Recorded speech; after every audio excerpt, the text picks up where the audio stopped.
ବର୍ତ୍ତମାନ ଆମେ ଯାଉଛୁ ବୈତରଣୀ ନଦୀ ପାଖକୁ। ଦେଖନ୍ତୁ ନଦୀର ଏବେ କିପରି କରାଳ ରୂପ ଅଛି। ଚାଲନ୍ତୁ ଦେଖିବା ଆଉ ନଦୀର ଭିଉ ଟାକୁ ଏନ୍ଜୟ କରନ୍ତୁ ଆଉ।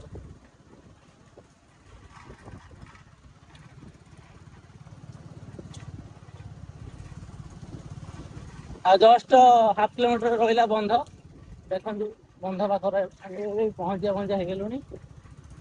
ଯେହେତୁ ବନ୍ଧଟା ଯାଉଛୁ ବୈତରଣୀ ନଦୀ ପାଖକୁ, ତାହେଲେ ରାସ୍ତାଟା ସେମିତି ଟିକେ ଆସିବ। ଏ ଦେଖନ୍ତୁ ବନ୍ଧ ବି ଦେଖା ହେଲାଣି, ଦେଖିପାରୁଥିବେ।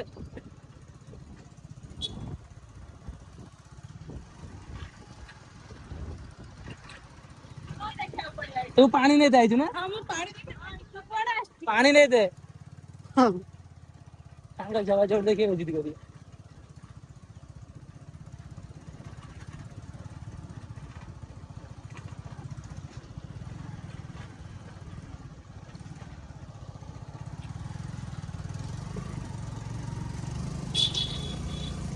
ଉଠିବ ତ ମତେ କାଇଁ ଲାଗୁନି। ଏକ ନମ୍ବର କଲା? ହଁ, ଏକ ନମ୍ବର ତ କରିଦେଇଛି।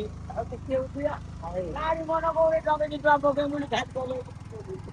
କଣ କହୁଛି?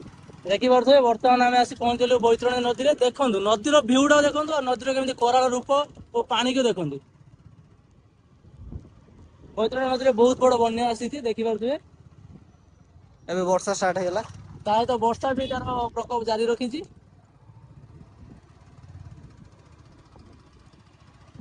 ଦେଖିପାରୁଥିବେ କଣ ମାନେ ପାଣି ଏବେ କୋଉଠୁ ଆସିଲା ଦେଖନ୍ତୁ। ଏଇଟା ହେଲା ଆମ ବୈତରଣୀ ନଦୀ।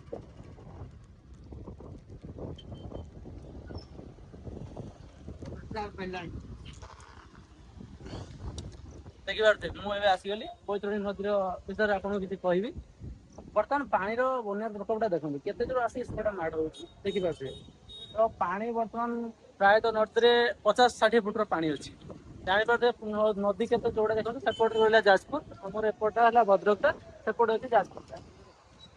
ସେଇଟା ହେଲା ଯାଜପୁର, ସେପଟେ ହେଲା ଭଦ୍ରକ। ଦେଖିପାରୁଥିବେ ନଦୀର କେମିତି ସ୍ୱରଟା ଆସୁଛି, ସାଉଣ୍ଡ